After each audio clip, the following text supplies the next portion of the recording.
ഇവിടെ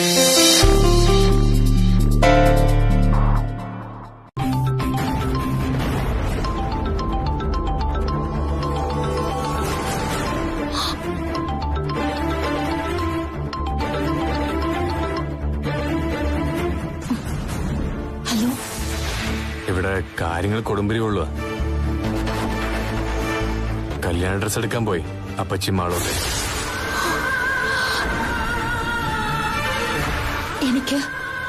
എനിക്ക് പേടിയാവുന്നു സാർ. പേടിച്ചിട്ടൊന്നും ഒരു കാര്യമില്ല. നമ്മൾ ക്ലൈമാക്സിലേക്ക് കടക്കുക. ക്ലൈമാക്സിലേക്കോ? കഥയും സിനിമയൊക്കെ പോലെ ജീവിതത്തിലുണ്ട് ക്ലൈമാക്സ്. ഇവിടെ നമ്മൾ ഒന്നിച്ച് ജീവിക്കുന്നതിന് മുമ്പുള്ള ക്ലൈമാക്സ്. അതിന് കഴിയുമെന്ന് എനിക്ക് തോന്നുന്നില്ല സാർ. ഞാൻ കോൺഫിഡന്റാ. താൻ എന്തിനും തയ്യാറായിരിക്കണം. എനിക്കൊരു കുറ്റബോധമില്ലടോ. ഇന്നലെ വന്നിട്ട് ഒരാളെ കല്യാണം കഴിക്കാൻ അപ്പച്ചി പറഞ്ഞ അതെനിക്ക് സമ്മതിച്ചു കൊടുക്കാൻ പറ്റില്ല. അവളെ ഉൾക്കൊള്ളാനും. പക്ഷേ അപ്പച്ചി കല്യാണത്തിന് വേണ്ടി തയ്യാറെടുപ്പുകൾ നടത്തുമ്പോ ഇങ്ങനെ നിസ്സാരമായിട്ട് നോക്കി നിൽക്കുന്ന ശരിയാണോ? സ്വർണ്ണം എടുത്തു. ഇപ്പതാ ഡ്രസ് എടുക്കാനും പോകുന്നു. അതൊക്കെ നാളെ മാളുവിന്റെ കല്യാണത്തിന് തന്നെ ഉപകരിക്കും. അതുകൊണ്ട് അതൊന്നും ഓർത്ത് താൻ ടെൻഷൻ അടിക്കണ്ട. ഇവിടെ താൻ തെറ്റൊന്നും ചെയ്തിട്ടില്ല. എന്തെങ്കിലും ചെയ്തിട്ടുണ്ടെങ്കിൽ അത് ഞാൻ മാത്രമാണ്. അതിന് എന്റെ മുമ്പിൽ ന്യായീകരണമുണ്ട്.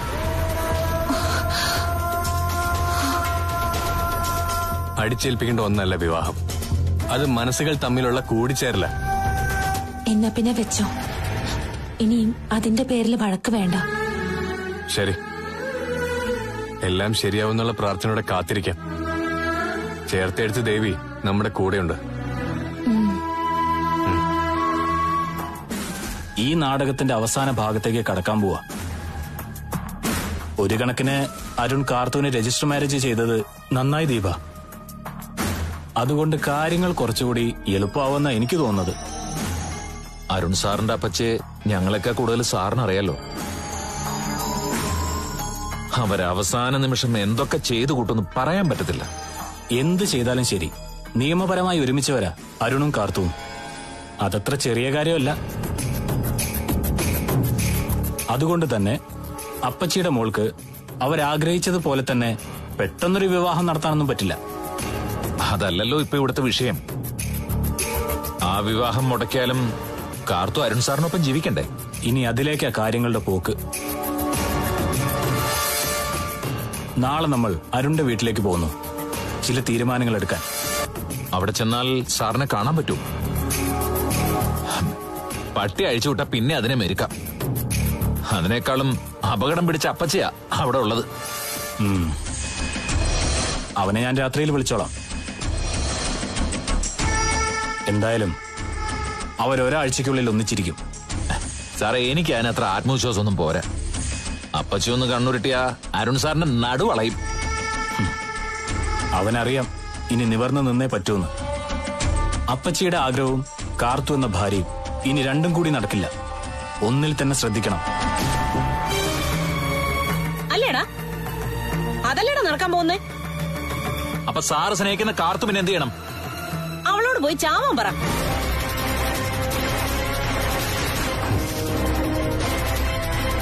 ആണുങ്ങളെ ചൂണ്ടേക്കൊരുക്കാൻ നടക്കുന്ന ഒരുത്തി അവളുടെ കാര്യവും പറഞ്ഞുകൊണ്ട് ഇങ്ങോട്ട് വരരുതെന്നും നിന്നോടൊക്കെ പറഞ്ഞിട്ടുള്ളതാ.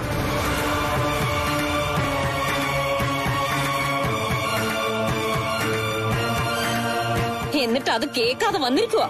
വേണ്ടാത്ത കാര്യങ്ങൾ ഇവന്റെ ചെവിയിൽ ഓതി കൊടുക്കാൻ. നല്ല കാര്യങ്ങളെ ഞങ്ങൾ ഇവനോട് പറയുള്ളൂ. അത് മനസ്സിലായി. അതിന്റെ യുദ്ധം ഇപ്പൊ ഇവിടെ നടക്കുന്നുണ്ട്. ശാന്തമായി പോയിരുന്ന ഒരു വീടാ ഇപ്പൊ ഇവിടെ ആരുടെ മുഖത്ത് ചെറിയ പുഞ്ചിരി പോലും ഇല്ല. കാർത്തു എന്ന കരിന്തേള് കാരണം മാളുവിനെ ഇവൻ വിവാഹം കഴിച്ചാൽ മാത്രമേ അവളെ ഇവന്റെ മനസ്സിൽ നിന്ന് കുടഞ്ഞു കളയാൻ പറ്റൂ. സാർ ആണത്തുള്ളവനാ. അതുകൊണ്ട് അത്ര പെട്ടെന്നൊന്നും സാറിന്റെ മനസ്സിൽ നിന്ന് കാർത്തൂനെ കുടഞ്ഞു കളയാനൊന്നും പറ്റത്തില്ല. കൂടുതൽ സംസാരമൊന്നും വേണ്ട. അരുണേ, നീ അകത്തോട്ട് പോ. സാറ് പോണ്ട, ഞങ്ങൾ അങ്ങ് പൊക്കോളാം. അരുണേ, എല്ലാം പറഞ്ഞ പോലെ. എന്താ പറഞ്ഞത്? എന്താടാ പറഞ്ഞത്? എന്റെ കല്യാണത്തിന് സദ്യ ഉണ്ണാൻ വരാന്ന്. അന്ന് സദ്യ മാത്രമല്ല, ഇവന്മാർക്ക് ചോദിക്കുന്നതെല്ലാം കൊടുത്തുവിടാം. പക്ഷെ കല്യാണ പെണ്ണെ എന്റെ മാളുമായിരിക്കണം. ശരിടാ, കാണാം. പോ.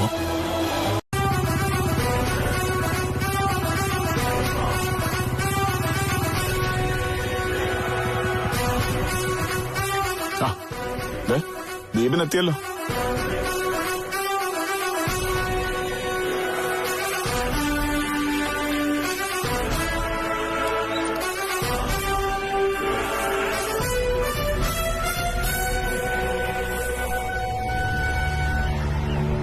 കണ്ണേട്ടനെ കണ്ടോ ദീപ? കണ്ടു. കണ്ണേട്ടനാകെ ഭ്രാന്ത് പിടിച്ചൊരവസ്ഥയിലാ. കാർത്തൂന്റെ കാര്യത്തിൽ ഓവർ സെന്റിമെന്റിലായതാ കാരണം. ഓ, പിന്നെ കാർത്തൂനെ ഒന്ന് കാണണമെന്നും പറഞ്ഞു. ആ അത് വേണം കാർത്തു. അവനെ ഒന്ന് പോയി സമാധാനിപ്പിക്കണം. നമ്മളെയൊക്കെ പോലെ എല്ലാവരെയും കണ്ട് ജീവിക്കല്ല കണ്ണൻ, ചെയ്യില്ല.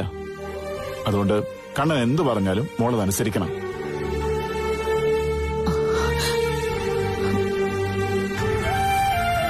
ഈ കടപ്പാടിനെ കുറിച്ചും നന്ദിയെ കുറിച്ചും ഒക്കെ ഒരുപാട് വാചാലനാകാറുണ്ട് കണ്ണേട്ടൻ. എന്നാൽ അവിടെയും കാർത്തു അരുൺ സാറിന്റെ ഒപ്പം ജീവിക്കണമെന്ന് ഒരുപാട് ആഗ്രഹിക്കുന്നു. അപ്പച്ചിയെ ധിക്കരിക്കുന്നതിൽ വേദന ഉണ്ടെങ്കിലും കാർത്തുവിന്റെ നല്ല ഭാവിയാണ് കണ്ണേട്ടന്റെ സന്തോഷം. മോളെ എല്ലാവർക്കും വേണ്ടി ത്യാഗം ചെയ്യാൻ നിൽക്കുക. അരുൺ വന്നിട്ട് മോളെ സ്വീകരിക്കാൻ പറ്റില്ലെന്ന് പറഞ്ഞ കാർത്തു വേണമെങ്കിൽ അതും അനുസരിക്കും. അരുണിന്റെ ഗതികേട് നമുക്ക് മനസ്സിലാക്കാം. എന്നാ അരുൺ കുറച്ച് പ്രയാസപ്പെട്ടിട്ടാണെങ്കിലും മോളെ വന്ന് വിളിച്ച ഒന്നിച്ച് ജീവിക്കാൻ തയ്യാറാവണം. അതാണ് മോളെ വേണ്ടത്. ജയിലിൽ കിടക്കുന്ന കാലമെങ്കിലും കണ്ണൻ മനസ്സമാധാനത്തോടെ കഴിയട്ടെ. ഇന്ന് കണ്ടപ്പോഴും പഴയ കാര്യങ്ങളൊക്കെ പറഞ്ഞു. ഉണ്ണി കൈയൊഴിഞ്ഞപ്പോഴും മരിക്കാൻ പോലും തോന്നിയെന്ന്. എന്നാൽ അവനെ കല്യാണം കഴിച്ചിരുന്നെങ്കിൽ കാർത്തൂനും കണ്ണേട്ടനും ഒക്കെ ചിലപ്പോ ആത്മഹത്യ ചെയ്യേണ്ടി വന്നേനെ. അവനെ ഒഴിവാക്കിയിട്ട് ചേർത്തെടുത്ത് ദേവീക്ഷേത്രത്തിൽ വെച്ച് അരുൺ സാറിന് കാർത്തൂനെ കാണിച്ചു കൊടുത്തത് സാക്ഷാൽ ദേവി തന്നെയാ. അതിലൊരു സംശയം വേണ്ട. കണ്ണേട്ടനും കാർത്തൂക്ക് എന്നും തൊഴുത് പ്രാർത്ഥിക്കുന്ന ദേവി. എടാ, എന്തെങ്കിലും ക്രിമിനൽ കുറ്റമാണെങ്കിലേ പിന്നാമ്പത്തോടെ ഇറങ്ങിക്കോ. അവരുടെ കൈ കിട്ടണ്ട. ഞാനൊരു ഗസറ്റഡ് ഓഫീസറാ. കാരണമില്ലാതെ എന്നെ തല്ലാനും പറ്റില്ല, പിടിച്ചോണ്ട് പോവാനും. നീ മൊത്തത്തിൽ അങ്ങ് പ്രശ്നം ഉണ്ടാക്കുകയാണല്ലോ. അറിഞ്ഞുകൊണ്ട് ഞാനൊരു പ്രശ്നം ഉണ്ടാക്കിയിട്ടില്ല. ആകെ ചെയ്ത തെറ്റ് ആരും അറിയാതെ ഒരു പെൺകുട്ടിയെ സ്നേഹിച്ചതാ. അതുമായി ബന്ധപ്പെട്ടാണോ ഇപ്പൊ പോലീസ് വന്നതെന്ന് അറിയത്തില്ല. ഒന്നാമത് ഈ ജയിൽ പുള്ളിയൊക്കെ ഉള്ള കുടുംബമല്ലേ. അങ്ങനെ ഒരുത്തിനല്ലേ ഈ കാർത്തു എന്ന് പറയുന്നവളെ എടുത്തു വളർത്തിയത്. കാര്യം എന്താണെന്ന് അറിയാതെ മറ്റുള്ളവർ പഴിക്കുന്ന എന്തിനാ? ഈ വീട്ടിൽ ആദ്യമായിട്ടാ പോലീസ് വരുന്നത്. അതിനെന്താ, പോലീസുകാർ മനുഷ്യരല്ലേ? നീ കൂടുതൽ സംസാരിക്കാൻ നിൽക്കണ്ട, വരാൻ നോക്ക്. വാ, നടക്ക്.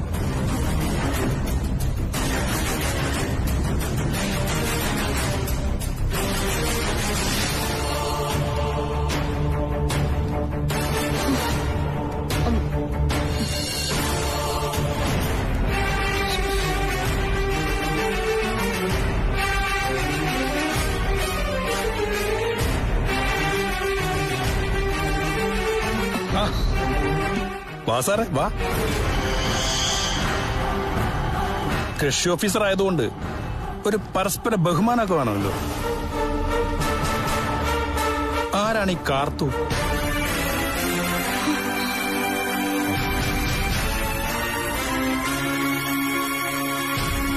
എടാ, നീ എന്തൊന്നും മിണ്ടാത്തെ? സാറ് ചോദിച്ചു കേട്ടില്ലേ? ഞാൻ സ്നേഹിക്കുന്ന പെൺകുട്ടിയെ. സ്നേഹിക്കുക മാത്രമേ ചെയ്തുള്ളൂ? അതിനപ്പുറം നിങ്ങൾ തമ്മിൽ ബന്ധമൊന്നുമില്ല.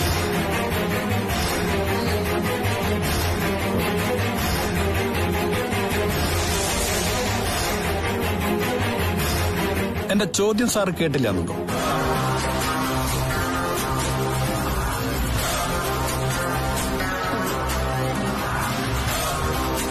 എന്തായാലും കാർത്തു എന്ന പെൺകുട്ടിയുടെ ഒരു പരാതി കിട്ടിയിട്ടുണ്ട്.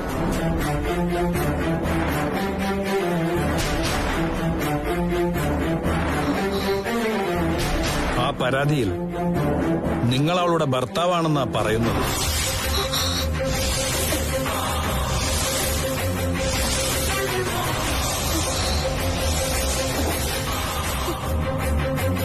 അല്ല, വീട്ടുജോലിക്കാരിയായിരുന്നെങ്കിലേ കാര്യങ്ങൾ എളുപ്പമായി. ഇന്നത്തെ കാലത്തെ വീട് നോക്കാനാ ആൾക്കാരെ കിട്ടത്തുള്ളൂ. എന്താ പേര്? മഞ്ജിമ. ആ, മഞ്ജിമേനെ കണ്ടാലറിയാം ഉണ്ണാനും ഉറങ്ങാനും വേണ്ടി മാത്രം ജീവിക്കുന്ന ഒരാളാണ്. അങ്ങനെയുള്ളപ്പോ ഇതുപോലൊരു വലിയ വീട് നോക്കാൻ ആളെ വേണ്ടേ? അതൊക്കെ നിങ്ങളുടെ കാര്യമാണേ. പിന്നെ ഞാൻ പറഞ്ഞപ്പോ പറഞ്ഞെന്നേ ഉള്ളൂ. കൊച്ചിന്റെ മുടി നോക്കാൻ തന്നെ വേണം ഒരു ദിവസം. ഇത് സ്വന്തം മുടി തന്നെയാണല്ലോ. അതെന്തെങ്കിലും ആവട്ടെ. സാറേ, പറഞ്ഞത് സീരിയസ് ആണ്. എത്രയും പെട്ടെന്ന് ആ കൊച്ചുമായി ഒന്നിച്ച് താമസിച്ചോണം. അതിവിടെയായാലും മറ്റൊരിടത്തായാലും ശരി, ഭാര്യയും ഭർത്താവും ഒരുമിച്ച് താമസിക്കേണ്ടവരാ. അല്ലാതെ കെട്ടുകഴിഞ്ഞിട്ട് കളയേണ്ട വസ്തുവല്ല ഭാര്യ. അത് സാറും സാറിന്റെ ബന്ധുക്കളും മനസ്സിലാക്കിയാൽ കൊള്ളാം.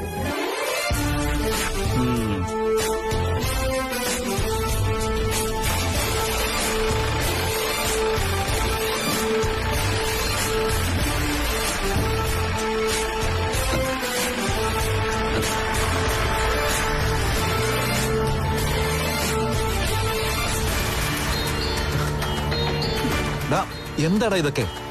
കൊല്ലടാ, കൊല്ല്. കഴുത്ത് ഞെരിച്ച് ഞങ്ങളെയൊക്കെ അങ്ങ് കൊല്ല്. ഇതെങ്ങനെ അപ്പച്ചിയോട് പറയോടാ? സ്വർണ്ണം എടുത്തു, ഡ്രസ്സും എടുത്തു, കല്യാണം വിളിയും കഴിഞ്ഞു. അപ്പോഴവൻ കല്യാണം കഴിച്ചെന്നറിയുന്നത്. എടാ, എന്തെങ്കിലും കൊടുത്ത് അവളെ ഒന്ന് ഒതുക്കിക്കോ. അവളോട് പരാതി പിൻവലിക്കാൻ പറ. അയാള് പരാതി പിൻവലിക്കില്ല എന്ന് നിനക്ക് എങ്ങനെ അറിയാം? അത് പറയാനാ അഖിലും ആ ദീപനും കൂടി ഇവിടേക്ക് വന്നത്. കാർത്തൂൻ ഇവിടേക്ക് കൂട്ടിക്കൊണ്ട് വന്നില്ലെങ്കിൽ കാര്യങ്ങൾ കുഴപ്പത്തിലാവുമെന്ന് പറയാൻ.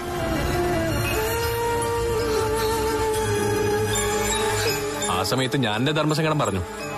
പക്ഷെ കഴുത്തിലൊരു താലി കെട്ടിപ്പോയില്ലേ, അതുകൊണ്ട് അവരാരും നീക്കുപോക്കിന് തയ്യാറല്ല. അതുകൊണ്ട് തന്നെ പോലീസ് കംപ്ലൈന്റ് കൊടുത്തതും.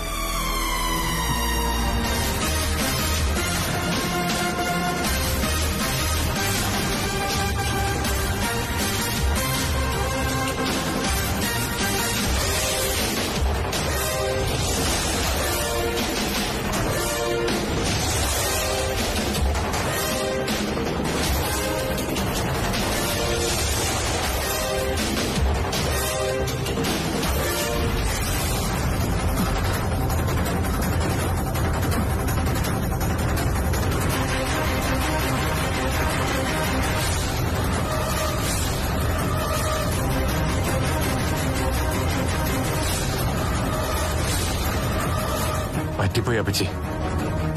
അനുവാദം ചോദിക്കാതെ കാർത്തൂനെ കഴിച്ച് താലി കെട്ടിപ്പോയി.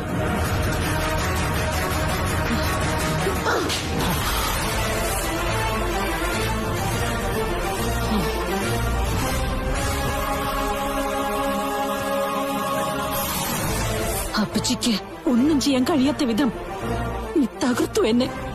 അല്ലടാ,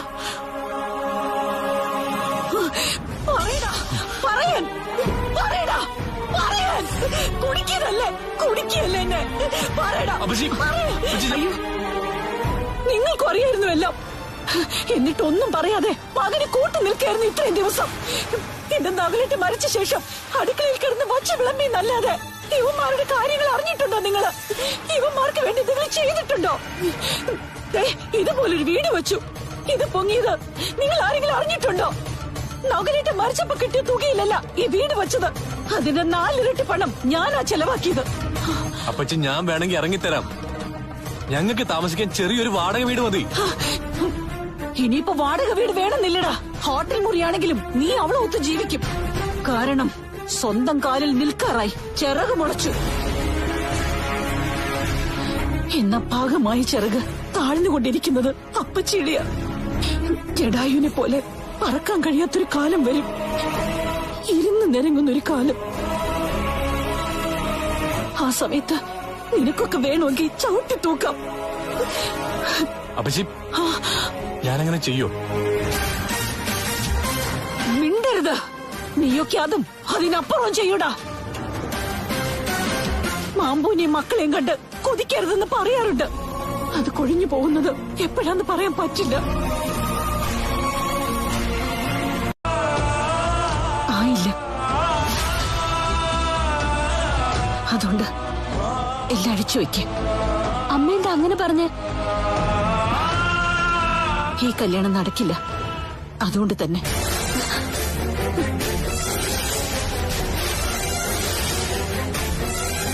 ഞാൻ ഏറ്റവും കൂടുതൽ വിശ്വസിച്ചിരുന്ന അരുൺ എന്നെ പൊട്ടിയാക്കി മോളെ. കാർത്തു അവൻ സ്നേഹിക്കുന്ന പെണ്ണ് മാത്രമല്ല ഇപ്പോ, അവന്റെ ഭാര്യ കൂടിയാ.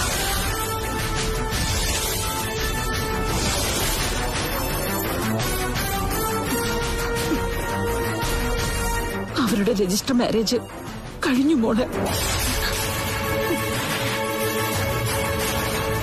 എന്നിട്ടാ അവൻ ഇത്രയും നാടകം കളിച്ചത്. അവൻ കെട്ടിക്കൊടുത്ത താലി അവളുടെ കഴുത്തിലുണ്ട് ഭദ്രമായിട്ട്. എന്നുവച്ചാൽ നമ്മൾ വിവാഹത്തിനുള്ള ഒരുക്കങ്ങൾ നിർത്തിവെക്കണമെന്നർത്ഥം. നാളെ പാലക്കൽ തറവാടിന്റെ മരുമകളായി അവൾ അവന്റെ കൈപിടിച്ചു വരും. പിന്നെ മോളുടെ സ്ഥാനം അവൾക്കാ. അവിടുത്തെ ഇളയ മരുമകൾ അവളാ. മോളെ വിടോ എന്റെ മോളെ. അവന്റെ പോക്കിൽ സന്തോഷിച്ചിരുന്ന അവനെ സപ്പോർട്ട് ചെയ്യുന്ന നിങ്ങൾ എന്റെ മോളെ പിടിക്കണ്ട. അവള് ചത്താലും ശരി. ചെറിയൊരു ചതി അരുൺകുഞ്ഞിന്റെ ഭാഗത്തുനിന്ന് ഉണ്ടായി സാറേ. കാര്യങ്ങൾ ഇത്രത്തോളം എത്തുന്നവരെ സത്യം മൂടി വെക്കണ്ടായിരുന്നു. എങ്ങനെ പറയും ചേട്ടാ? പറഞ്ഞാൽ അത് അതിന്റേതായ അർത്ഥത്തിൽ ഉൾക്കൊള്ളുന്ന കൂട്ടത്തിലുള്ളതാണോ ആ പോയ എന്റെ ഭാര്യ? സാർ, ഞാൻ ആകെ ഒറ്റപ്പെട്ടിടോ. സാറിന്റെ മൊബൈല് തിരിച്ചു കിട്ടിയല്ലേ? അതൊക്കെ അപ്പച്ചി തന്നു. തന്നോ? താൻ കാര്യങ്ങളൊന്നും അറിഞ്ഞില്ല എന്ന് മനസ്സിലായി. അന്ന് നമ്മുടെ രജിസ്റ്റർ മാരേജ് നടത്തിയ SI ഇപ്പൊ എടുത്ത സ്റ്റേഷനിലെ അയാൾക്ക് പരാതി കിട്ടി. കാർത്തൂനെ കല്യാണം കഴിച്ച ശേഷം ഞാൻ വേറെ വിവാഹം കഴിക്കാൻ പോവാണെന്ന്. അയ്യോ, ആരാ പരാതി കൊടുത്തേ? താൻ തന്നെ.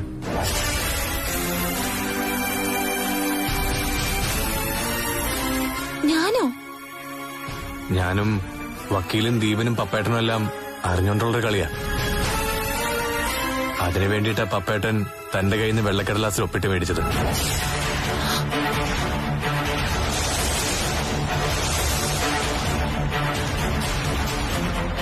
ബാക്കി എഴുതി പിടിപ്പിക്കേണ്ടതൊക്കെ വക്കീല് എഴുതി പിടിപ്പിച്ചു. SIയും കൂടി അറിഞ്ഞുകൊണ്ടുള്ളൊരു നാടകമായിരുന്നു. ഏതായാലും അദ്ദേഹം ഇവിടെ വന്നതോടെ എല്ലാവരും അറിയേണ്ടതൊക്കെ അറിഞ്ഞു.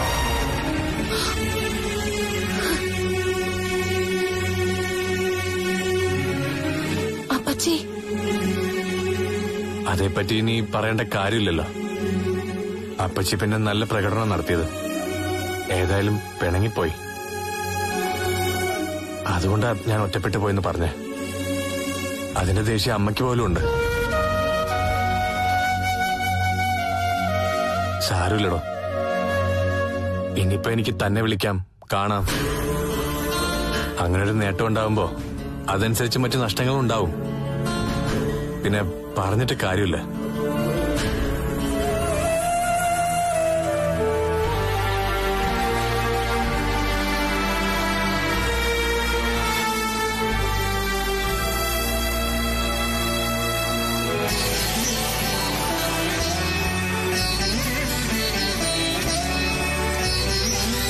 എന്തായി ബാബാ?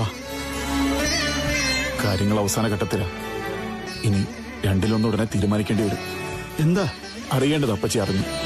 കാർത്തു അരുൺ സാറും തമ്മിൽ രജിസ്റ്റർ മാരേജ് കഴിഞ്ഞു.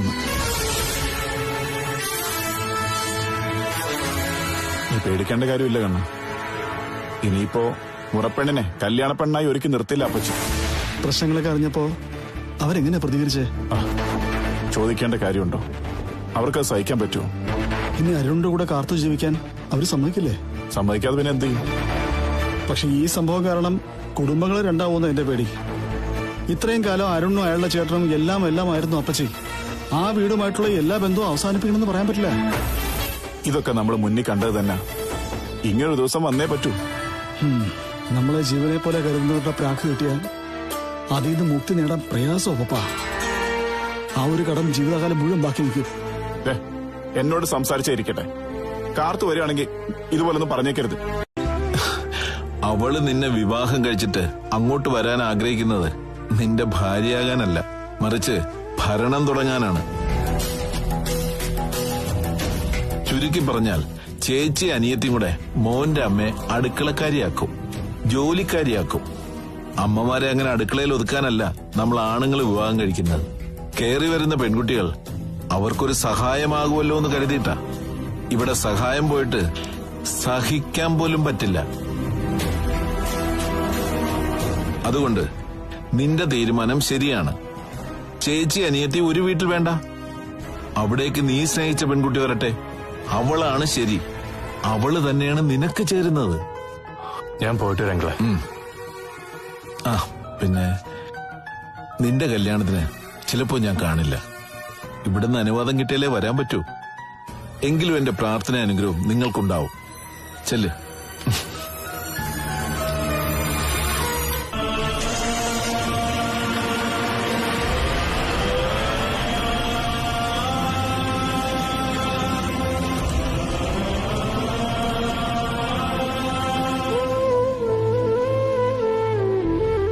ദേവയെങ്ങാനും ഇത് കേട്ടിരുന്നെങ്കിൽ പിന്നെ ഒരു മുഴം കയറിൽ തൂങ്ങുന്ന നല്ലത്.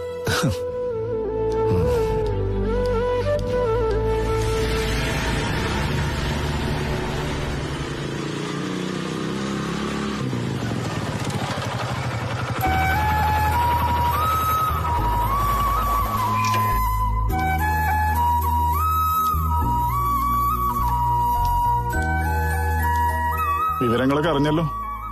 ഇനി ഇപ്പൊ ആലോചിച്ചിരിക്കാൻ ഒന്നും സമയമില്ല. വിളിക്കേണ്ടവരെയൊക്കെ വിളിക്കണം. എന്നിട്ട് നിങ്ങൾ തമ്മിൽ കല്യാണം കഴിച്ചു എന്ന് അറിയിക്കണം. വരുന്നവർക്കൊക്കെ അന്നായിക്കോട്ടെ നിങ്ങളുടെ താലികെട്ട്. താലി ഇനി അഴിച്ചു കെട്ടാനോ? താലി അഴിക്കൊന്നും വേണ്ട മോളെ. അരുൺ എന്തെങ്കിലും വഴി അതിന് കണ്ടുപിടിച്ചോളും. അതെ മോളെ, അതെ മോളിനി അതൊന്നും ഓർത്ത് വിഷമിക്കേണ്ട. എന്നാലും നിങ്ങൾ എല്ലാവരും കൂടി എന്നെ കൊണ്ട് ഒപ്പിടിപ്പിച്ചോണ്ട് പോയപ്പോ ഇതിനായിരിക്കും കരുതിയില്ല. അത് ആരുടെ ബുദ്ധിയാ? കാർത്തൂനെ വേണോന്ന് നിർബന്ധമുള്ള അരുൺ സാറാ അങ്ങനെ ഒരു ഉപദേശം തന്നത്. പിന്നെ വക്കീൽ സാറും നിയമവശം പറഞ്ഞു തന്നു. അവിടെ ആകെയുള്ളൊരു കടമ്പ കാർത്തുവായിരുന്നു. നല്ലൊരു കാര്യത്തിന് വേണ്ടി ആയാലും നടക്കാൻ പോകുന്ന കാര്യം പറഞ്ഞിരുന്നെങ്കിൽ കാർത്തു ഒപ്പിട്ട് തരുമായിരുന്നു. പപ്പൻ പറഞ്ഞാണ് സത്യം. ഇനി നമ്മളായിട്ട് ഒന്നിനും എതിര് പറയരുത്.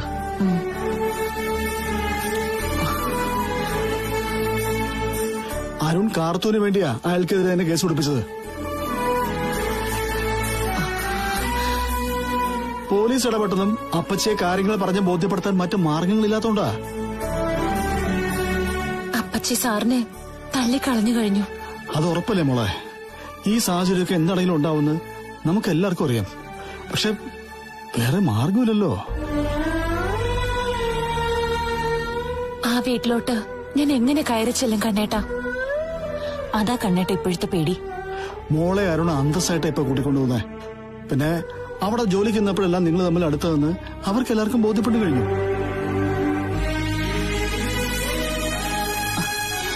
ഒന്നും ചെയ്യാത്തൊരു മരുമോളാ ഇപ്പൊ ആ വീട്ടിലുള്ളത്. അരുണിന്റെ ഏട്ടത്തിക്ക് താല്പര്യം അവളെപ്പോലെ ഒരാള് ആ വീട്ടിലേക്ക് ചെല്ലണമെന്നാ. അതൊക്കെ മിക്ക വീട്ടിലുള്ളതല്ലേ. മൂത്ത മരുമകൾ തന്നേക്കാൾ മിടിക്കാ ഒരു പെങ്കൊച്ച് അനിയന്റെ ഭാര്യയായിട്ട് വരരുതെന്ന് ചിന്തിക്കും. കാർത്തൂന്റെ കഴിവുകളും അവർക്ക് നേരിട്ടറിയാം. അരുണിന്റെ അമ്മ കാർത്തൂന് കൂട്ടുകയാണെന്നും അറിയാം. അതൊക്കെ ഒഴിവാക്കാനാ സ്വന്തം അനിയത്തെ തന്നെ അവിടെ പ്രതിഷ്ഠിക്കണമെന്ന് അവൾ ആഗ്രഹിച്ചത്.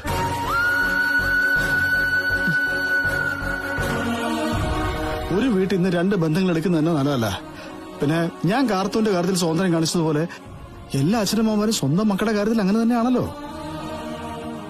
എന്റെ ഒപ്പിടിച്ചോണ്ട് പോയപ്പോ ഇതിനായിരുന്നു ഞാൻ കരുതിയില്ല. എന്നോടും വ്യക്തമായിട്ടൊന്നും പറഞ്ഞില്ല. വക്കീലിന്റെ അരുണിന്റെ ബുദ്ധിയാ. പോലീസ് ഇടപെട്ടാലേ പിന്നെ അപ്പച്ചി കാര്യോടൊന്നും ചെയ്യില്ലെന്ന് അവർക്കറിയാം. എന്നിട്ടും വിവാഹം മുടക്കുന്നൊക്കെയാ ഭീഷണി അപ്പച്ചിയുടെ. ഈ സംഭവത്തോടെ അപ്പച്ചിയുടെ വീടും അരുണിന്റെ വീടും തമ്മിൽ ഉടക്കിയാൽ പിന്നെ രണ്ട് കുടുംബങ്ങൾ രണ്ടാവും. നിങ്ങൾക്കിടയിലേക്ക് അപ്പച്ചി വരികയില്ല. എങ്കിലേ മനസ്സിലെ വാശിയും വൈരാഗ്യം വെച്ച് നടക്കാണെന്നുണ്ടെങ്കിൽ അവരെ വരും, നിങ്ങളെ തമ്മിൽ വേറെ പിരിക്കും. അതിന് പല കാരണങ്ങളുണ്ടാക്കും. അവിടേക്ക് നമ്മൾ തഞ്ചത്തോടെ നിൽക്കണം. ഇനി എന്ത് സംഭവിച്ചാലും പ്രതികരിക്കരുത്. ഇവിടെ തട്ടുകടയുണ്ട്, ഏട്ടത്തി ഉണ്ടെന്നൊക്കെ കരുതി മരം മടുത്ത് പോരരുത്. ഈ വീട്ടുമുറ്റത്ത് പോലീസുകാർ വന്നതോ? അത് പിന്നെ ഉമിനീരിറക്കാതെ കാര്യം പറയണം. എനിക്ക് ഏടത്തിയോട് വഴക്കിടാൻ വയ്യ. ഏത് നേരം നോക്കിയാലും കലയിക്കാൻ ഒരു വിഷയം എടുത്തിടും. അവനവന്റെ കാര്യം നോക്കി ഇനിയെങ്കിലും ജീവിക്കും. അവളിങ്ങോട്ട് എത്തിയില്ല, അതിനു മുന്നേ ചാട്ടം തുടങ്ങി. മോളൊന്ന് മിണ്ടാതിരിക്കും മോളെ. ഞാനെങ്ങനെ മിണ്ടാതിരിക്കുന്നേ? മിണ്ടും, ബഹളം വെക്കും. പ്രത്യേകിച്ചും കലക്കവെള്ളത്തിൽ കിടന്ന് നീന്തുന്ന ഒരുത്തി ഇവിടെ വരുമ്പോ. ആ കൊച്ചെ വഴക്കുണ്ടാക്കാനായിട്ടല്ല വരുന്നത്. എന്നെ എങ്ങനെ അറിയാം? വഴക്കുണ്ടാക്കത്തില്ലെന്ന് അമ്മായിക്ക് എഴുതി ഒപ്പിട്ട് തന്നിട്ടുണ്ടോ? തെറ്റ് ചെയ്തിട്ടുണ്ടെങ്കിലേ അത് അരുൺ മാത്രമാ. ആ കൊച്ചു പാവാ. എനിക്കറിയാം ഇനി ഭയങ്കര ഞാനാന്ന് പറയുമെന്ന്. അവൾ ഇവിടെ വന്നിട്ട് വിളഞ്ഞാലുണ്ടല്ലോ, ഭയങ്കര മാത്രമല്ല, ഞാൻ ഭദ്രകാളിയാവും. അത്രയ്ക്ക് വെറുപ്പാ എനിക്ക് ആ സാധനത്തിനോട്.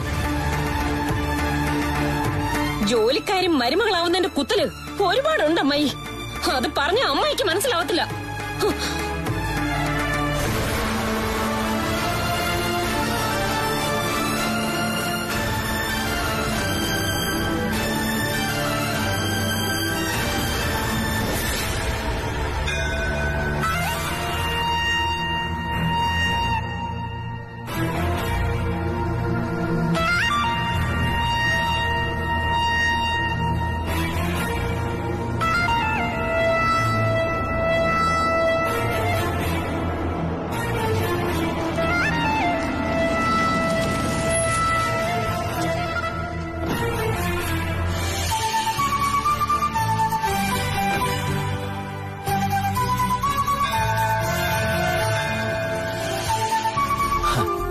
ആണുങ്ങളായാൽ ഇങ്ങനെ വേണ്ടത്. തന്റെ ഇടം കാട്ടേണ്ട സ്ഥലത്ത് തന്റെ ഇടം കാട്ടണം. അരുൺ സാർ പറഞ്ഞത് മുഴുവൻ ശരിയല്ലേ? വീടിന് വിളക്കായ ഒരു പെൺകുട്ടിയാണ് അരുൺ സാർ കൂട്ടിക്കൊണ്ടു പോകുന്നത്. ശുദ്ധിയും വൃത്തിയും ഒക്കെ ഉള്ളൊരു പെൺകുട്ടി. പലർക്കും പുറമേ നല്ല വൃത്തിയും എടുപ്പൊക്കെ ഉണ്ടാവും, എന്നാ ഉള്ളിൽ കറ മാത്രമേ കാണൂ. ആ ഒരു തിരിച്ചറിവ് അരുൺ സാറിനുണ്ട്.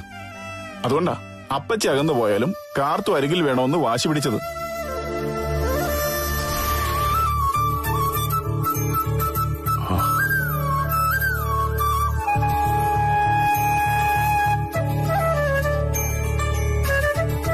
എന്തായി കാര്യങ്ങള്?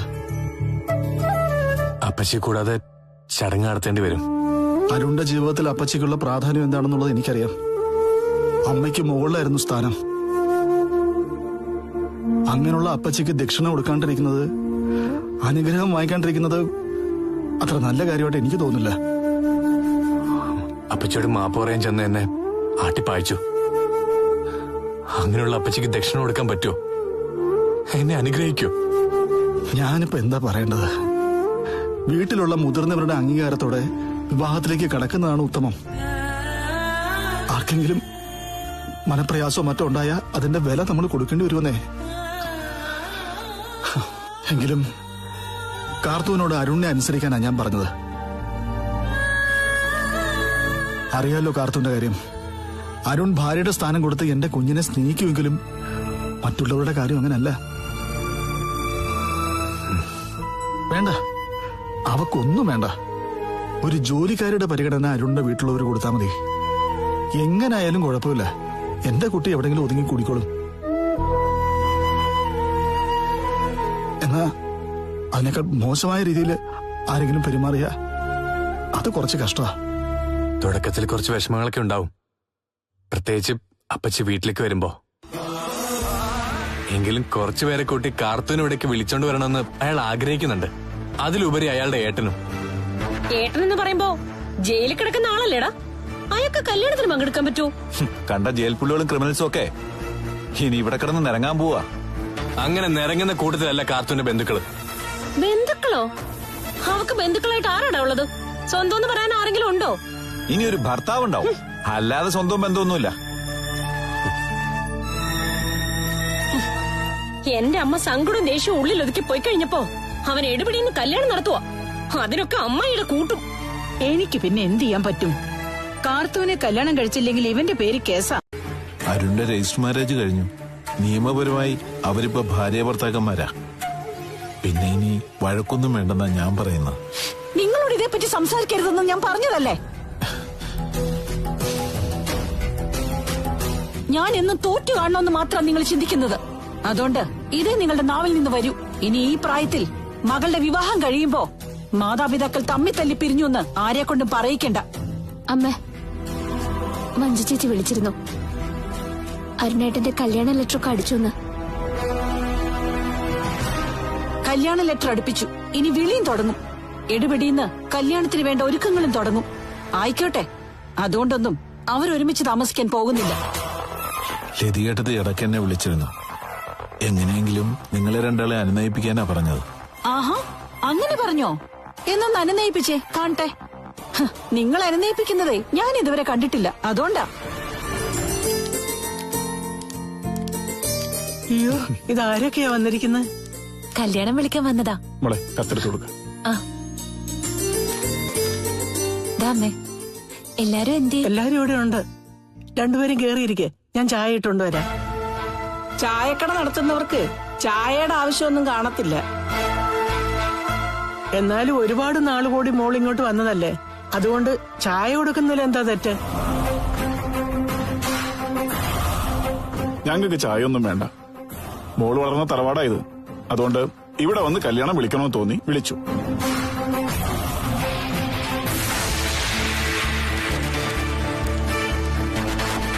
കല്യാണത്തിന്റെ മുഹൂർത്തവും സ്ഥലവും ഓഡിറ്റോറിയം ഒക്കെ കത്തിൽ വിശദമായിട്ട് പറഞ്ഞിട്ടുണ്ട്.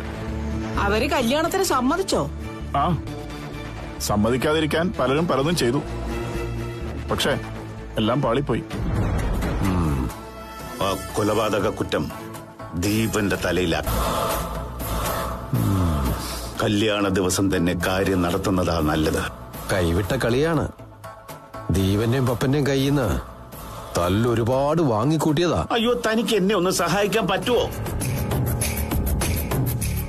കല്യാണം വിളിക്കാൻ പപ്പന്റെ ഒപ്പം അവൾ തറവാട്ടി ചെന്നെന്ന് അന്തസ്സായിട്ട് കല്യാണം വിളിച്ചിട്ട് പോയി. അപ്പോ അവൾ ഉള്ളുകൊണ്ട് സന്തോഷിച്ചു കാണും. എന്ന് പറഞ്ഞാ വീട്ടിൽ നിന്ന് തല്ലി ഇറക്കിയിട്ടും അന്തസ്സായിട്ട് കല്യാണം കഴിച്ച് ജീവിക്കാൻ പോവല്ലേ? തട്ടിക്കൊണ്ടുപോയി കാര്യം തീർക്കാൻ അറിയാവുന്ന ആൾക്കാരുണ്ടോ? അങ്ങനെയെങ്കിൽ കല്യാണ ദിവസം കഴുത്തിൽ താലിയിടാൻ കൊതിക്കുന്ന അവളുടെ കഴുത്ത് കണ്ടിക്കണം.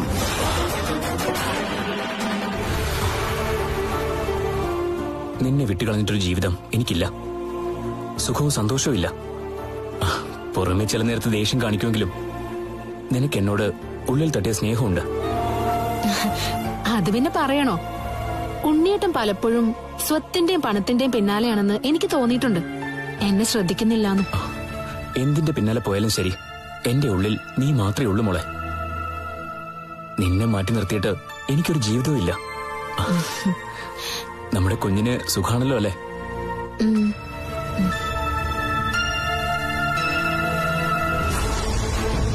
അതെ, കുഞ്ഞും കുഞ്ഞിന്റെ അച്ഛനും സുഖമായിട്ടിരിക്കുന്നു. ആകെയുള്ള അസുഖം നീയാണെന്ന് നിന്നോട് എനിക്ക് പറയാൻ പറ്റില്ലല്ലോ.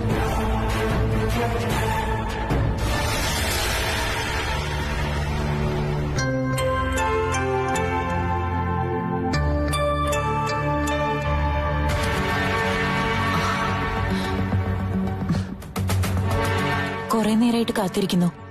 അരുൺ വരാന്ന് പറഞ്ഞിട്ട് ഇതുവരെ വന്നില്ലേ? ഇല്ല. എന്നാ ഇനി കടയിലോട്ട് പോവാം. വരുവാണെങ്കിൽ വഴിയിൽ വെച്ച് കാണാമല്ലോ. ഇവിടെ നിന്നാ മതി എന്നാ പറഞ്ഞത്. വണ്ടി ഓടിച്ചോണ്ട് വരുന്നോണ്ട് വിളിക്കാനൊരു മടി. അന്ന് സംസാരിച്ചോണ്ടിരുന്നപ്പോഴാണല്ലോ അപകടം ഉണ്ടായത്. അത് പിന്നെ അത്രയ്ക്ക് ആദ്യോടെയല്ലേ വണ്ടി ഓടിച്ചതും സംസാരിച്ചതും. എന്നാ ഇപ്പൊ അതല്ലല്ലോ അവസ്ഥ. അന്നത്തെ ആദ്യവും പരവേശമൊന്നും അരുൺ ഇപ്പൊ ഇല്ലല്ലോ. ഇല്ലാന്ന് പറയാൻ പറ്റില്ല. അപ്പച്ചി ഇപ്പോഴും സാറിന്റെ ഉള്ളിലൊരു സങ്കടമായിട്ട് നിൽക്കുവാ.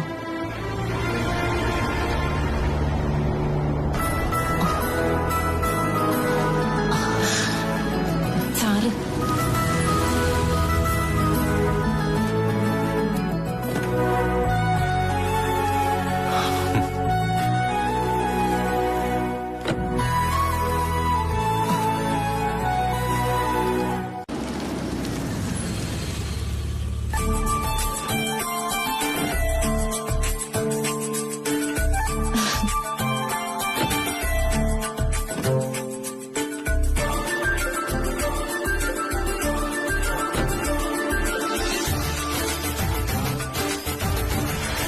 കല്യാണമായിട്ട് മോനൂടെ ഉണ്ടായിരുന്നോ?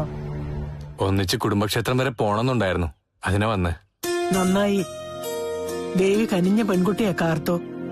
അതുകൊണ്ടാ ഇത്തിരി സങ്കടപ്പെട്ടെങ്കിലും അവസാനം മോക്ക് നല്ലത് വന്നേ.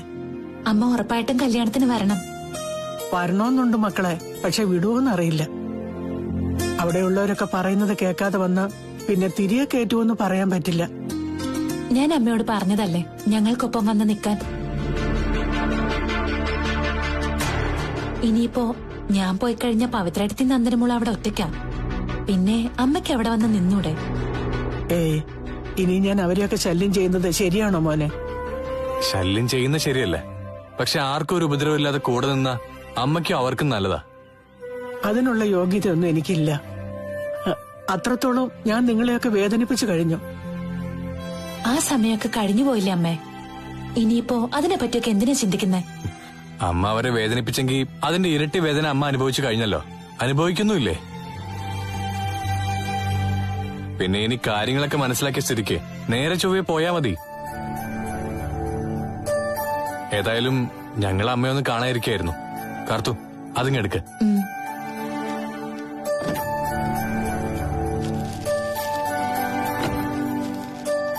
പിന്നെ ഇപ്പൊ അങ്ങോട്ടെങ്ങനെ വരുന്നുള്ള ചിന്തയിലായിരുന്നു ഞങ്ങള്. അമ്മയ്ക്കൊരു സാരിയാ കല്യാണത്തിന് കൊടുക്കാനായിട്ട്. അയ്യോ, എനിക്കെന്തിനാ മോളെ സാരി? എല്ലാ വിഷുവിനും ഓണത്തിനും ഒക്കെ കണ്ണം വാങ്ങിച്ചു തന്നത് മുഴുവൻ അടുക്കി അടുക്കി വെച്ചിരിക്കുക. എന്നാലും കല്യാണത്തിന് പുതിയത് വേണല്ലോ എടുത്തോണ്ട് വരാനായിട്ട്. ഇത് മറച്ചു വെച്ചോണ്ട് വേണം ഇനി പോകാൻ. ആ സുധയോ വിജിതയോ കണ്ട തട്ടിപ്പറിച്ച് കത്തിച്ചു കളയും. ഇനി തനിക്കൊപ്പല്ലേ ജീവിക്കാൻ പോകുന്നത്? നാളെ തന്റെ ഗതി എന്താണെന്ന് ഇപ്പോഴേ ദൈവം കുറിച്ചിട്ട് കാണും. കാർത്തൂനെ കല്യാണം കഴിച്ചിട്ട് ഞാനങ്ങ് മേലോട്ട് പോണെങ്കിൽ പോട്ടറ. എന്നാലും എന്റെ ആത്മാവ് പോലും സന്തോഷിക്കും, പറയും ഞാനൊരു ഭാര്യയ്ക്കൊപ്പം ജീവിച്ച് മരിച്ചെന്ന്.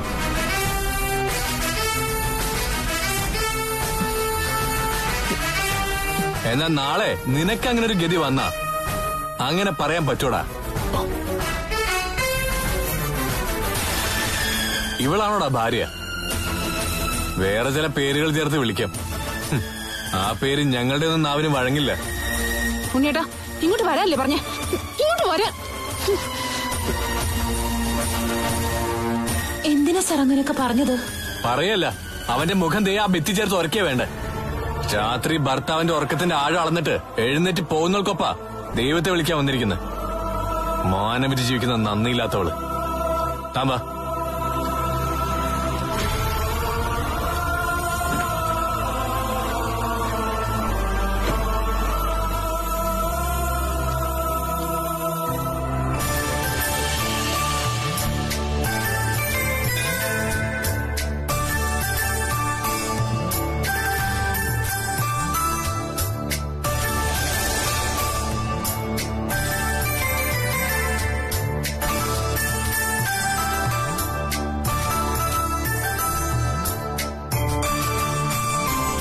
എന്റെ ദേവി, അവളുടെ കല്യാണം നടക്കരുതേ.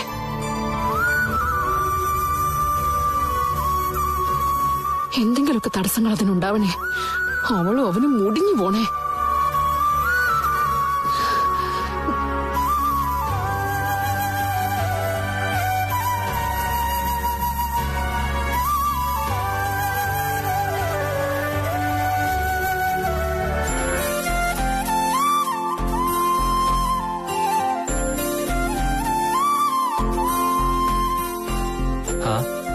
കണ്ടോ കാർത്തൂനെ? കണ്ടു. നല്ലൊരാളെയാ കിട്ടിയിരിക്കുന്നത്. ഇനി ആ കൊച്ചിന് കഷ്ടപ്പാടൊന്നും ഉണ്ടാകില്ല എന്ന് പ്രതീക്ഷിക്കാം.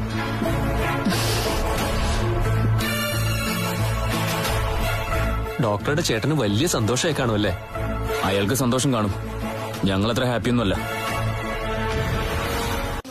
നിനക്ക് കിട്ടിയത് അവനേക്കാൾ നല്ല ബന്ധ. അവനാണെങ്കിൽ പീറ ഗവൺമെന്റ് ഉദ്യോഗസ്ഥൻ. അതുപോലാണോ ഉണ്ണി? ഒരു ഡോക്ടറുടെ ഭാര്യ എന്ന ഗമയോടെ നടന്നിരുന്നെങ്കിലേ നിനക്കിപ്പോ ആരുടെ മുമ്പിൽ ചൂളി നിൽക്കേണ്ട കാര്യമില്ലായിരുന്നു. അതിനു പകരം ഇപ്പോഴത്തെ പെമ്പിള്ളാരെ പോലെ കിട്ടുന്നവരെ തങ്കം, കിട്ടിക്കഴിഞ്ഞ മുക്കുമണ്ട. ആ രീതിയിൽ അതിന്റെ പോക്ക്. നിന്റെ ഭർത്താവിന്റെ മഹിമ കാണാൻ നിനക്ക് പറ്റുന്നില്ല. ശരിയാ മോളെ, നിന്റെ പഠിപ്പും വിവരവും വെച്ച് നോക്കിയാൽ ഇതിനേക്കാളും നല്ലൊരു ബന്ധം നിനക്ക് കിട്ടുവോ? ഡോക്ടറും എഞ്ചിനീയറൊന്നും അല്ല കുടുംബജീവിതത്തിന് ആവശ്യം. കെട്ടുന്നവനെ ഒരാണായിരിക്കണം. ഉണ്ണി പെണ്ണാണോ? കാഴ്ചക്ക് ഒരു ആണിനെ പോലെ തോന്നുന്നുണ്ടല്ലോ. എന്റെ ദൈവമേ, ആ ദീപനെന്ന് പറയുന്നവന്റെ തലയിൽ ഇടുത്തി വീഴാതെ ഇവൾ ഉണ്ണിയെ സ്നേഹിക്കാൻ പോകുന്നില്ല. ദീപേട്ടനെ ശപിച്ചാലുണ്ടല്ലോ. ഉണ്ണിയെ ശപിച്ചാൽ കുഴപ്പമില്ല, ദീപനെ ശപിച്ചതിലാ വേദന അല്ലേ? ആ അങ്ങനെ തന്നെ. ഒന്ന് ചമ്പലത്തിൽ പോയിട്ട് വരുമ്പോഴെങ്കിലും ഒരു മാറ്റം ഉണ്ടാവുമെന്ന് കരുതി. ഒരു മാറ്റം ഉണ്ടാവില്ലെന്ന് ദേവിക്കറിയാം. ഒരു ദിവസം ഉണ്ണിയേട്ടൻ എന്റെ കള്ളക്കളികളെല്ലാം മനസ്സിലാക്കും. അത് കഴിഞ്ഞാ ഉണ്ണിയേട്ടന് പോകാം, അയാളുടെ അമ്മയുടെ കൈയും പിടിച്ചോണ്ട്. അപ്പോ നിന്റെ കുഞ്ഞിന്റെ അച്ഛന് വേണ്ടെന്നാണോ? ആ, അച്ഛനൊക്കെ വേണം. അതിന് നീ എന്ത് ചെയ്യും? രണ്ടാം കെട്ട് കെട്ടുവോ? വേണ്ടി വന്ന അതിനും മടിക്കൂല. എന്റെ ജീവിതത്തെക്കുറിച്ച് എനിക്ക് വ്യക്തമായ ധാരണകളുണ്ട്. ആ രീതിയിലെ ഞാൻ മുന്നോട്ട് പോകും.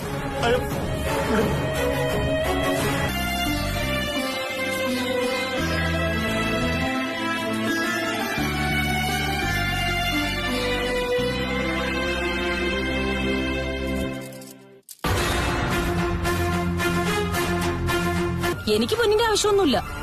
എന്നാലും ഒരു 1/4 പവൻ പോലും അമ്മായി എനിക്ക് വന്നിട്ടില്ല. അരുൺ ചിലപ്പോ അവക്ക് സ്വർണ്ണമൊക്കെ കൊടുത്തിട്ടുണ്ടാവും. ഇങ്ങോട്ട് കയറി വരുമ്പോ മാനക്കേട് ഒഴിവാക്കണമല്ലോ. എന്നാൽ അമ്മയുടെ ഭാഗത്തുനിന്ന് അങ്ങനെയൊന്നും ഉണ്ടാവുമെന്ന് വിചാരിച്ചില്ല. അമ്മയും മോനും കൂടിയുള്ള ഒത്തുകളിയായത്. അമ്മായിക്ക് എല്ലാം അറിയായിരുന്നു. അതിപ്പോ സമ്മതിക്കുന്നുണ്ടല്ലോ. ഇനി കല്യാണത്തിന് വരുന്ന ബന്ധുക്കളെയും നാട്ടുകാരെയൊക്കെ ബോധിപ്പിക്കണം. മരുമകളെ ഒന്നുമില്ലാതെ അല്ല കയറി വരുന്നതെന്ന്. അതിനാ പൂട്ടി വെച്ചിരിക്കുന്ന സ്വർണ്ണമൊക്കെ പുറത്തെടുത്തത്.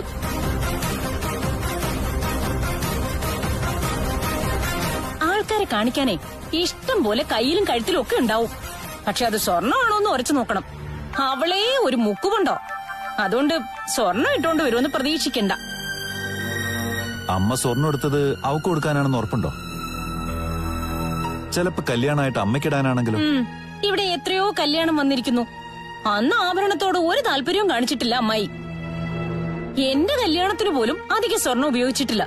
പിന്നെ ഇന്ന് അഷ്ടിക്ക് വകയില്ലാത്ത ഒരുത്തി വരുമ്പോ എന്തിനാ ആഭരണം ഇട്ട് അണിഞ്ഞൊരുങ്ങുന്നത്? ഇത് ഐശ്വര്യമായിട്ട് ഇതങ്ങ് പിടിച്ചാട്ടെ. എന്താ ഇത്? നിങ്ങളൊക്കെ ഇഷ്ടപ്പെടുന്ന ഒരു കാര്യം തന്നെയാ. കുറച്ച് സ്വർണ്ണ. സ്വർണ്ണോ? എല്ലാവരും സ്ത്രീധനം വാങ്ങിയ വിവാഹം കഴിക്കുന്നത്. എന്നാൽ സ്ത്രീ തന്നെയാണ് ധനം എന്ന് വിശ്വസിക്കുന്ന എന്റെ കൂട്ടുകാരനെ അത് അങ്ങോട്ട് തന്നിട്ട് കാർത്തൂനെ കൂട്ടിക്കൊണ്ടുപോകാനാ ഇഷ്ടം. ഇതൊന്നും വേണ്ടായിരുന്നു. അവനും സ്വർണത്തോട് വലിയ ഭ്രമമുള്ള കൂട്ടത്തിലൊന്നുമല്ല. എന്നാലും കല്യാണം വിപുലമായി നടത്താൻ തീരുമാനിച്ച സ്ഥിതിക്ക് കാഴ്ചക്കാർ കുറച്ചുപേരുണ്ടാവും. അരുണിന്റെ അപ്പച്ചി വരില്ലെങ്കിലും ബന്ധുക്കളും നാട്ടുകാരൊക്കെ കാണുമല്ലോ. അവരുടെ മുന്നിൽ കാർത്തു ചെറുതാകരുതെന്ന് അവൻ ആഗ്രഹമുണ്ട്. അതൊഴിവാക്കാനാ ഇതെന്റെ കയ്യിൽ തന്നുവിട്ടത്. സ്വർണത്തിനൊക്കെ ഇപ്പൊ വലിയ വിലയല്ലേ സാറേ? ഞാൻ പറഞ്ഞല്ലോ, അവന്റെ കാഴ്ചപ്പാടിൽ സ്വർണത്തിനേക്കാളും വിലയുണ്ട് കാർത്തൂന്. മറ്റന്നാൾ നിങ്ങൾ ഒന്നിക്കുന്ന ദിവസം, ആ ദിവസം സന്തോഷത്തോടെ കടന്നു പോണം. അതിനുവേണ്ടി എന്തൊക്കെ ചെയ്യാമോ അതൊക്കെ ചെയ്യാനുള്ള തയ്യാറെടുപ്പിലാ അവൻ. പോലീസിലെ പരാതിയൊക്കെ കൊടുക്കാൻ പറഞ്ഞത് അരുൺ സാറാ. എനിക്കതൊന്നും അറിയില്ലായിരുന്നു. എന്തൊക്കെയാ സാറേ ചെയ്തത്? കാർത്തൂനെ കിട്ടാൻ വേണ്ടി അവൻ ഏതറ്റം വരെയും പോകുമെന്ന് ഞാൻ പറഞ്ഞില്ലേ. 4-5 പേര് തല്ലാനായി നേരിട്ട് വന്നാൽ തല്ലി ഒതുക്കുന്നവൻ അരുൺ. എന്നാൽ അവൻ മുട്ടിടിച്ച് നിൽക്കുന്നത് അപ്പച്ചിയുടെ മുമ്പിൽ മാത്രം. അവരെ ഒതുക്കാൻ അങ്ങനെ ഒരു സംഭവം ആവശ്യമായിരുന്നു. എനിക്കൊരു സമാധാനവും ഇല്ല. എനിക്ക് കയറി ചെല്ലാൻ ഒരർഹതയില്ലാത്തൊരു വീട്ടിലേക്കാ ഞാൻ കേറാൻ പോകുന്നത്. അങ്ങനെ ചിന്തിക്കേണ്ടത് കാർത്തു ആണോ അതോ അരുണാണോ? അവൻ അങ്ങനെ ചിന്തിക്കാത്തിടത്തോളം കാലം കാർത്തു വെറുതെ അനാവശ്യ കാര്യങ്ങൾ ആലോചിച്ച് നല്ലൊരു ജീവിതം അലങ്കോലാക്കി കളയരുത്. എവിടെ പോയിട്ട് വരിക? എന്റെ മോനെ കാണാൻ ജയിലില്. എന്നാ ജയിലിൽ പോയിട്ട് വന്ന അമ്മയോടെ പറയാനുള്ളത് ഞാനങ്ങ് പറയാം. ഓണൊരുത്തരെ കിട്ടിയപ്പോഴേ അവക്ക് കണ്ണു കാണാൻ വയ്യാതായി. എന്റെ മോളുടെ ജീവിതം ആ അനാഥപ്പെണ്ണ തകർക്കാൻ നോക്കുക അല്ലേ? അവളുടെ കെട്ടിയോനെ കൊണ്ട് എന്റെ മോളുടെ ജീവിതം എങ്ങനെയെങ്കിലും തകർക്കണം. അതിന് ഉണ്ണിയോട് അവൻ അറിയാത്ത കാര്യങ്ങളൊക്കെ പറയാൻ നോക്കുക. എനിക്കിതൊന്നും അറിയില്ല എന്റെ സുധേ. അമ്പലത്തിൽ തൊഴാൻ പോയേക്കുന്നു മണവാളിനും മണവാട്ടിയും. ചേർത്തെടുത്ത ദേവിയാണല്ലോ കാർത്തു എന്ന കരിന്തേലിന്റെ ബലം. അവിടെ പോയതാ കൃഷി ഓഫീസറെ കൊണ്ട്. അവക്ക് നല്ലത് വരണമെന്നും എന്റെ മോള് മുടിയണേന്നും പ്രാർത്ഥിക്കാൻ. അങ്ങനെയൊക്കെ ഒരു ധാരണ എനിക്കും ഉണ്ടായിരുന്നു ഇതിനു മുമ്പ്. എന്നാ ഇപ്പൊ മനസ്സിലായി അവരങ്ങനെയൊന്നും പ്രാർത്ഥിക്കില്ല എന്ന്. പിന്നെ അവർ കൂടെ നിങ്ങളാണോ പ്രാർത്ഥിക്കുന്നത്? ആരെയും പഴിക്കാതെ ആ കൊച്ചിന്റെ കല്യാണം ഒന്നും നടന്നു പോണേന്ന് പ്രാർത്ഥിക്കും. കല്യാണത്തിന് പോകുന്നുണ്ടോ? അന്ന് വിളിച്ചതല്ലേ, ഒന്ന് പോണം. ഓ, തലേന്ന് പോന്നോ അതോ കല്യാണ ദിവസേ പോകുന്നുള്ളോ? എനിക്ക് കല്യാണ ദിവസം പോയാ മതി. അതാ നല്ലത്. അപ്പൊ സദ്യ തട്ടാലോ. രാവിലെ മുതൽ ജോലിയും ചെയ്യണ്ട. ദേ, ഒരു കാര്യം ഞാൻ പറഞ്ഞേക്കാം. അവിടെ കെട്ട് നടക്കുമ്പോ എന്റെ കുഞ്ഞിന്റെ കെട്ടുതാലി അഴിച്ചു വെക്കേണ്ടി വന്നാ പിന്നെ നിങ്ങൾ ഉത്തരത്തേലാ അവിടെ കിടന്നാടും. കെട്ടി തൂക്കും ഞാൻ. എന്നാ പിന്നെ ഇപ്പൊ തന്നെ അത് ചെയ്തുകൂടെ സുധേ? എനിക്ക് ജീവിതം മടുത്തു. ഈ മടുപ്പൊക്കെ അവളുമാരോട് പറയുന്നുണ്ടല്ലോ. എന്നിട്ടെന്താ അവളുമാരങ്ങോട്ട് വിളിക്കാത്തത്? എന്നെ വിളിച്ചതാ കാർത്തും പവിത്രയൊക്കെ. ഞാൻ പോവാത്തതാ. അയ്യോ, ഒന്ന് പോണേ. എത്രയും പെട്ടെന്ന് ഞങ്ങക്ക് സമാധാനം തന്നിട്ട് ഞങ്ങളുടെ ഇടയിൽ നിന്ന് പോകാൻ നോക്ക്. പിന്നെ ആരെ കൊണ്ട് നീ അടുക്കളപ്പണിയൊക്കെ ചെയ്യിക്കും? അയ്യോ, അതോർത്ത് പോകാതിരിക്കണ്ട. ഇവിടെ ഇപ്പൊ എനിക്ക് ചെയ്യാവുന്ന പണികളേ ഉള്ളൂ. പിന്നെ വീട് വൃത്തിയാക്കാൻ ആ സമയത്ത് ഞങ്ങൾ ആളെ വെക്കും. ഓ,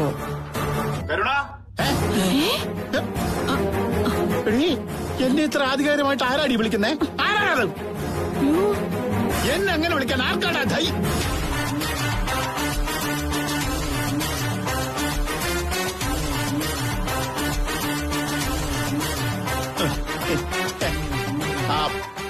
പപ്പനായിരുന്നോ?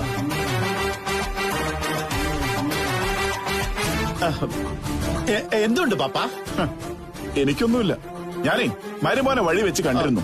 കൊടുക്കാനുള്ളതൊക്കെ അവന് കൊടുത്തിട്ടുണ്ട്. ഇനി മോളെ കൂടെ കാണാനാ വന്നത്.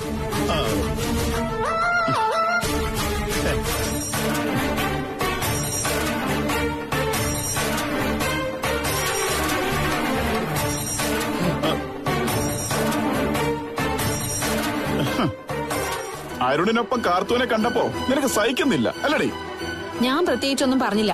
ഉണ്ണിയേട്ടനാ അവരോട് ഇടഞ്ഞത്. ഓ, നീ പിന്നെ നല്ല പിള്ളയാണെന്ന് എനിക്കറിയാമല്ലോ. ഉണ്ണിയോട് ഞാൻ സൂചിപ്പിച്ചു നിന്റെ വഴിവിട്ട പോക്കിനെ കുറിച്ച്.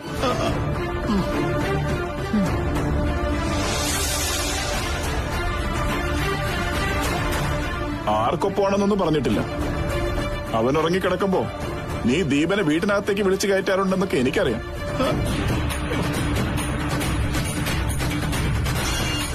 എന്നാലേ അവനത് അറിയില്ല. ഇനിയിപ്പോ ഞാൻ പറഞ്ഞാലും വിശ്വസിക്കുകയില്ല. പക്ഷേ ഒരു ദിവസം ഉണ്ണി ആ കാഴ്ച കാണും.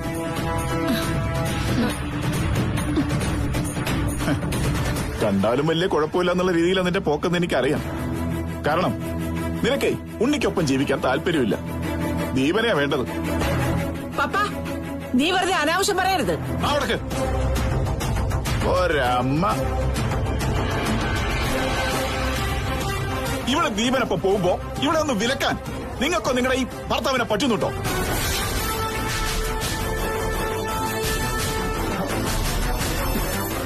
എന്നിട്ട് അടിമുടി പരിശുദ്ധിയുള്ള ഒരു പെൺകുട്ടിയെയും അവൾക്ക് ജീവിതം നൽകാൻ തയ്യാറായി വന്ന മാന്യനായ ഒരു ചെറുപ്പക്കാരനെയും ആക്ഷേപിക്കുന്നു.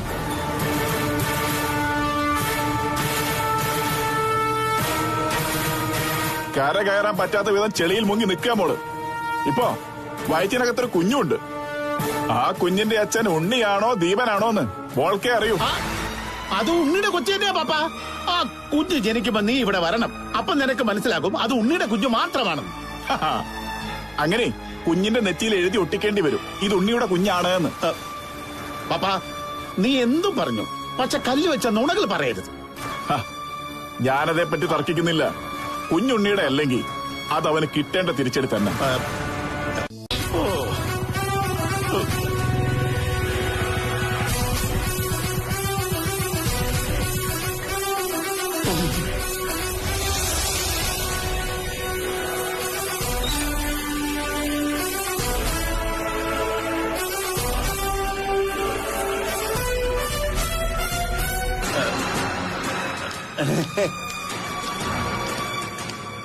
എന്താ ദീപമോനെ ഈ സമയത്ത് വന്നത്? ഉണ്ണിക്കുട്ടൻ ഉടനെ വരും.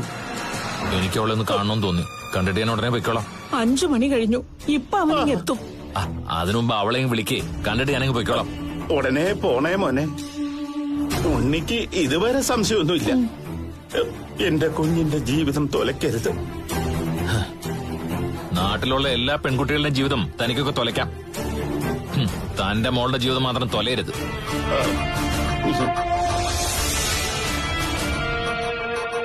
ഞാൻ മര്യാദയ്ക്ക് പറഞ്ഞതാ. കാർത്തൂന്റെ അരുൺ സാറിന്റെ വിവാഹം നടക്കുമ്പോ മാന്യമായിട്ട് അതിൽ സഹകരിക്കണമെന്ന്. എന്നിട്ട് മരുമോനും മോളും കൂടെ അവരെ ഒന്നിച്ച് കണ്ടപ്പോ സഹിക്കാൻ വയ്യാതെ വായ വരുന്നൊക്കെ വിളിച്ചു പറയാല്ലേ? ചൂടാറുന്നതിന് മുമ്പേ പപ്പനെല്ലാം ദീപന്റെ ചെവിയിൽ എത്തിച്ചു കൊടുത്തു തരണട്ടാ. മനഃപൂർവ്വം പപ്പൻ കള്ളം പറയുവോ ദീപ? മിണ്ടരുത്. ആരാ കള്ളം പറയുന്നതെന്നും പറയാത്തതെന്നും ഒക്കെ എനിക്കറിയാം. കാർത്തൂന്റെ കല്യാണം മുടക്കാൻ എന്തെങ്കിലും പരിപാടി ഉണ്ടോ കരുണ? ഒരിക്കലുമില്ല. ഒരു കാര്യം രണ്ടാളും മനസ്സിലാക്കോ. കാർത്തൂന്റെ കല്യാണം നടക്കുന്നതിന് മുമ്പ് നിങ്ങളുടെ മോളുടെ ദാമ്പത്യ ജീവിതം പൊളിക്കാൻ എനിക്കറിയാം. അതേപ്പറ്റി ഞങ്ങക്ക് നല്ല ബോധമുണ്ട് ദീപ. ദയവ് ചെയ്ത് ദീപൻ ഇപ്പൊ പോണം. ഞങ്ങൾ ഇനി ഒരിടം കയറി നിൽക്കില്ല. ഏതായാലും അവളെ കാണാൻ ഞാൻ വന്നതല്ലേ. ഇനിയിപ്പൊ കണ്ടിട്ടേ പോകുന്നുള്ളൂ. നിങ്ങൾ അവളെ ഒന്ന് വിളിക്കേ. അത് വേണോ ദീപ? വേണം. കണ്ടില്ലെങ്കിൽ ഞാൻ ഇവിടെ ഇരിക്കും അവളെ കാണുന്നത് വരെ. സുധേ, അവളിവിടെ ഉണ്ടോ? നേരത്തെ ഞാൻ കണ്ടായിരുന്നു. അത് വളരെ നേരത്തെയാ. ഓ, അവള് പിന്നെന്താ മാഞ്ഞു പോയോ? പിന്നാമ്പുറത്തൂടെ ഇടയ്ക്കെപ്പോഴോ. എന്നാ പിന്നെ ഞാൻ കേറുന്നു. ദീപമോനെ, വേണ്ട വേണ്ട, അവളകത്തുണ്ട്. എന്നോട് കളി വേണ്ട കരുണ. ഞാൻ എല്ലാവരെയും മൊത്തത്തിൽ മനസ്സിലാക്കിയതാ. ഇനിയിപ്പൊ നിങ്ങളുടെ ആ നെറുകെട്ട മരുമോൻ ഡോക്ടർ വന്നാലും നിങ്ങളുടെ മോളെന്നെ അകത്തോട്ട് വിളിക്കും. അതാണ് ഞങ്ങൾ തമ്മിലുള്ള ഇരിപ്പ് വശം. പോയി വിളിക്കവളെ. ചെല്ലടി, ചെന്ന് വിളിക്ക.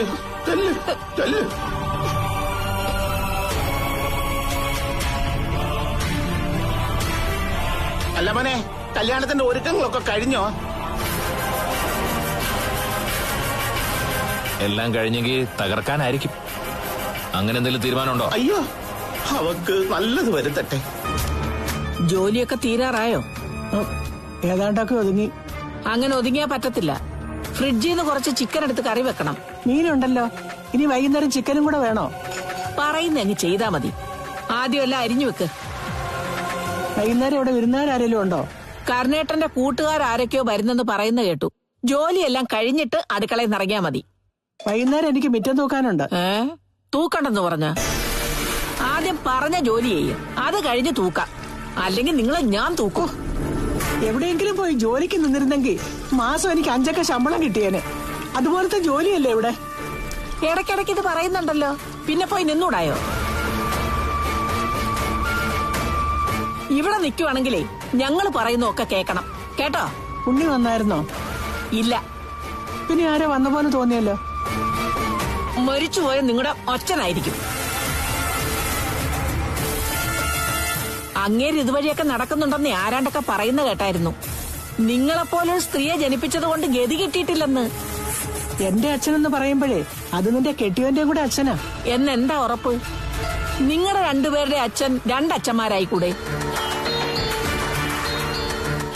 രണ്ടുപേരുടെ സ്വഭാവം കണ്ടിട്ട് എനിക്കങ്ങനെ തോന്നുന്നത്. ഒരു സാമ്യവും ഇല്ല. മുഖം അതുപോലെ തന്നെ, രണ്ടും രണ്ടാ. ഇതേ അവനോടും കൂടെ പോയി പറഞ്ഞേക്ക്. ഇടയ്ക്കിടയ്ക്ക് ഞാൻ പറയാറുണ്ട്, നിങ്ങളുടെ രണ്ടുപേരുടെ അമ്മ ഒന്നാണെങ്കിലും അച്ഛൻ 2 ഈ പ്രായത്തിലെത്തി ഞങ്ങളെ കുറിച്ച് എങ്ങനെ പറയാൻ തോന്നുന്നു സുധേ? പറയുന്നതിന് പ്രായമൊന്നുമില്ല. മനസ്സിൽ തോന്നുന്ന സത്യങ്ങൾ ആരുടെ മുഖത്ത് നോക്കിയും പറയാം. അന്ന് തലവേദന എടുത്ത് അവൻ ഉറങ്ങിയത് കൊണ്ട് നമ്മൾ രക്ഷപ്പെട്ടു. അവനൊരു ഉറക്കം തൂങ്ങിയാണെങ്കിലും എപ്പോഴും ഉറങ്ങുമെന്ന് പറയാൻ പറ്റില്ല. നമ്മൾ ഉറക്കം ഉളച്ചതുകൊണ്ടാ നമ്മുടെ മോൾ രക്ഷപ്പെട്ടു നിൽക്കുന്നത്. എടീ, ഏത് പാപം പിടിച്ചവനും പരുക്കനാകുന്ന ഒരു സമയമുണ്ട്. അതിലേക്ക് അവനെ കൊണ്ട് എത്തിക്കാതിരിക്കുകയാണ് വേണ്ടത്. എത്തിക്കാതിരിക്കണമെങ്കിലേ അവനെ കൊല്ലണം. ഉണ്ണിയല്ല, അകത്തിരിക്കുന്നവനെ. അവൻ ജീവനോട് ഇരിക്കുമ്പോഴേ നമുക്കൊന്നും ചെയ്യാൻ പറ്റത്തില്ല. ഈ കല്യാണത്തോടെ പലരുടെയും തല തെറിക്കും സുധേ. അകത്തിരിക്കുന്നവനും ആ പപ്പനും ഒക്കെ കുടുങ്ങണം. അത് സംസാരിക്കാൻ ഞാൻ പുറത്തോട്ട് ഇറങ്ങിയപ്പോഴല്ലേ ഒരുത്തൻ അവതരിച്ചത്. ഇന്നത്തോടെ നമ്മുടെ മോടെ ജീവിതം തകരുമോന്ന് എന്റെ പേടി. ചിലപ്പോ ആ കാർത്ത് പറഞ്ഞു കാണും തകർക്കണോന്ന്. നിങ്ങളൊരു കാര്യം ചെയ്യും, ഉണ്ണി ഒന്ന് വിളിക്കേ. അവൻ പുറപ്പെട്ടോന്ന് ചോദിക്കേ.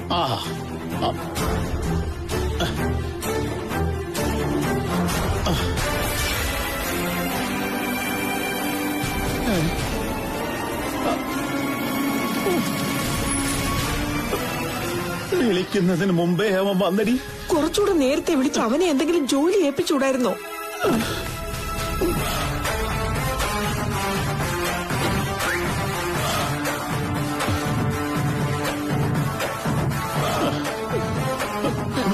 വരുന്നടി, വരുന്നു. നല്ല സന്തോഷത്തോടെ ആ വരവ്.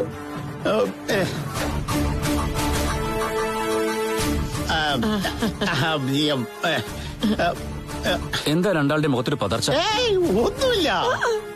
എന്താണ് നീ പറഞ്ഞത്? നിനക്ക് കാലിടാൻ കുഴമ്പ് വേണമെന്ന് പറഞ്ഞു. ഭയങ്കര മുട്ടുവേദന. മോനൊരു കാര്യം ചെയ്യ്, പോയിട്ട് ഒരിത്തിരി കുഴമ്പ് വാങ്ങിച്ചോണ്ട് വാ. അത് മാമന് വാങ്ങിച്ചൂടെ? സ്വന്തം മാമിക്ക് വയ്യ. ഒരാവശ്യം പറയുമ്പോ ഇങ്ങനെയൊന്നും പറയരുത് മോനെ. മാമി ഒരു കാര്യം ചെയ്യും, നാളെ തന്നെ എനിക്കൊപ്പം ഹോസ്പിറ്റലിലോട്ട് വാ. ഒന്ന് ഫിസിയോതെറാപ്പി ചെയ്യാം. അയ്യോ, അതൊന്നും വേണ്ട, എനിക്ക് പേടിയാ. ഇപ്പൊ കുറച്ച് കുഴമ്പ് വേണമെന്ന് പറയുമ്പോ അത് നാളത്തേക്ക് മാറ്റി വെക്കരുത്. നല്ല ക്ഷീണമുണ്ട്. വിജിതയും കൊണ്ടൊന്ന് പുറത്തു പോകാൻ കരുതിയാ വന്നത്. പോയിട്ട് വരുമ്പോ വാങ്ങിച്ചോണ്ടരാ. അയ്യോ അല്ല മോനെ, ഞാൻ വേണമെങ്കിൽ വിജിതയോട് വിവരം പറയാം. അവളെ കൂട്ടിക്കൊണ്ട് വരാം. നിങ്ങൾ പുറത്തു പോയി ചുറ്റിയിട്ട് കുഴമ്പ് വാങ്ങിച്ചോണ്ട് വന്നാ മതി. എങ്ങോട്ടെങ്കിലും ഒന്ന് മാറ്. ഞാനേ ബാത്റൂമിൽ കയറാം.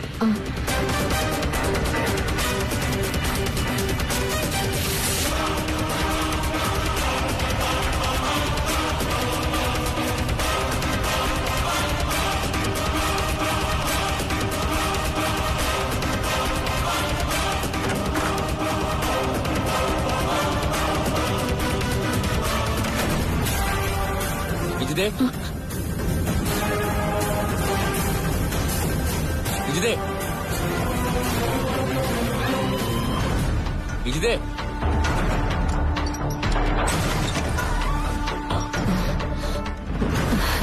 ഉണ്ണിയേട്ടൻ വന്നായിരുന്നോ? നിനക്ക് പുറത്തു പോണോ? ഏയ് വേണ്ട. പിന്നെ നിന്റെ പപ്പയും അമ്മയും പറഞ്ഞതോ നിനക്ക് പുറത്ത് ചുറ്റണോന്ന്? അല്ല, വേഷം മാറി വരാമെന്ന് പറഞ്ഞിട്ട് പോലും അതിന് സമ്മതിക്കാതെ പെട്ടെന്ന് പോണെന്ന് പറഞ്ഞു നീയുമായിട്ട്.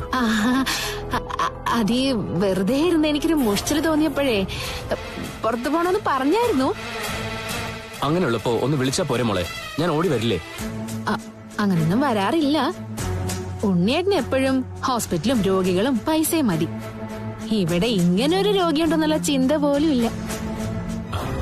ഈ രോഗം സന്തോഷമുള്ള രോഗമല്ലേ? നീ നിന്റെ അമ്മയുടെ അടുത്താ നിൽക്കുന്നത്. അതുകൊണ്ട് ആ ആശ്വാസത്തിലാ ഞാൻ എപ്പോഴും.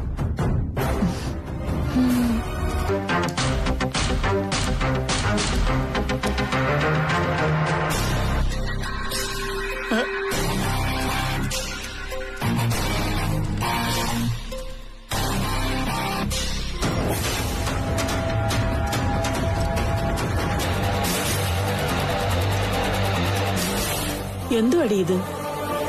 ഇത് കുടിച്ചാലേ നന്നായിട്ട് ഉറങ്ങിക്കോളും.